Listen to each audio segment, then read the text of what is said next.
Hey everyone, it's Thunder and welcome back to the channel. In today's video I'll be discussing my speculation on what the possible No Man's Sky Summer 2020 update will entail.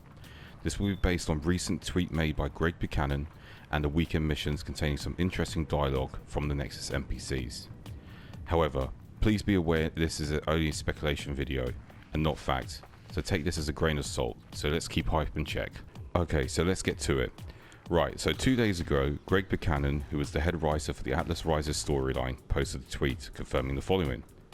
Pleased to announce I have been back writing various pieces of upcoming content with a rocket emoji beside the tweet. Now, as we all know, the Atlas Rises story featured a lost traveller named Artemis, of which was a major highlight of the update, and included in that update was a new building type called the Hollow Terminus. This was used to interact with Artemis. Now, without spoiling it for anyone who has not explored the story or even played No Man's Sky, the story ended with a lot of questions unanswered. However, many explorers who have joined in on the weekend community missions have found interesting dialogue with the NPCs, such as Gemini, Helios, and back of January this year, Mercury mentioned Sol of Prime and how he saw an earlier version of himself, like a dream was looking directly at him. Now, was he looking at himself in another time, dimension, or parallel universe? There was also mentions of Korvax's homeworld, Korvax Prime. Now, a lot of you will remember Sol of Prime was a planet that could be seen in the E3 trailers over 5 years ago. Let's also remember that Hello Games have always done things by design, and obviously with their controversial launch, why would they include this dialogue of Sol of Prime, knowing full well the No Man's Sky community will lose their minds? Well, a lot of us do, not everyone. Okay, well, maybe some of us. Also, recently, players such as Sword and Procedural Traveller have explored the boundary failure lore and have discovered new dialogue, entries that were written by Telemon. Now, Telemon, if none of you know, is a security sub-protocol who was there to monitor the Atlas. And in one of the dialogues, Telemon actually breaks the fourth wall and directly addresses you, the player, suggesting that your reality is just another layer of the simulation. Another layer of the simulation? Does that mean possibly there's another simulation waiting to open up and take us in? The Nexus NPCs have also indicated through dialogue that there seems to be new enemy threat looming and that we're on borrowed time. With all these things mentioned, it brings me to the conclusion that there will be some sort of storyline that involves going to different realities of the simulation, and obviously, take this as a grain of salt, a very small possibility, the use of time travel.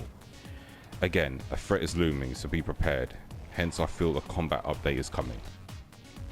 Also, let's take a look at the Living Ships update. It introduced new space encounters such as Message of the Atlas, Relic Gates, Living Asteroids, Containment Fields, and a whole lot more. Many of them had interactions, and without spoiling it for you, indicated they came from a time past or an alternate universe. So basically they came through some sort of anomaly in space into our universe. Many of these encounters are worth exploring for the lore alone, so please go and check them out.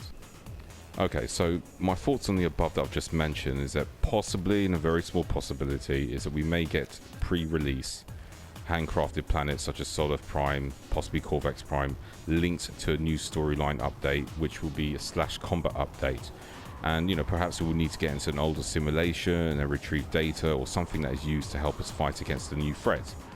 Also, if we refer to the datamine files, I think, which were found late 2018, there was mention of wormholes and dialogue that included interactions with NPCs. Perhaps Hello Games had plans for that, but as we all know, time constraints, restrictions, blah blah blah blah, they felt, it wasn't best to add it in at that time and save it up for another update. However, from my understanding, wormholes are not in the game. Perhaps this year, for example, and as we all know, Sean Murray, has confirmed even himself that, updates such as Living Ships, Synthesis were all being worked on prior to release of Next. And obviously we didn't get those updates for a year and a half later. So, God knows what else they've been cooking up, since the game was actually released. And does anyone actually remember the old build tests on the internal depot that just miraculously vanished? Okay, so in conclusion, I think with a large portion of the community wanting improved combat features, it seems inevitable we will get that tighter combat storyline. A new enemy that will hopefully give us a stronger challenge than the current Sentinels we have in the game now. However, again, please take this as a grain of salt and keep expectations in check. So, as you know, this video is purely based on confirmed interactions in game and the fact that the weekend missions have indicated to us a new enemy threat is looming. I will be doing other videos soon on what I would like to see in the summer updates of this year, or smaller updates, for example. So stay tuned for that. So I just wanted to give a big thank you for everyone who took the time to watch this video, and obviously I'd love to hear your comments, so feel free to leave them down in the comments down below and what you think may be coming, whether it's a big update or a small update with some storyline content. I'd love to hear your thoughts on that. If you have enjoyed this video, please feel free to leave a like, and if you haven't subscribed, feel free to as well. It would really help the channel.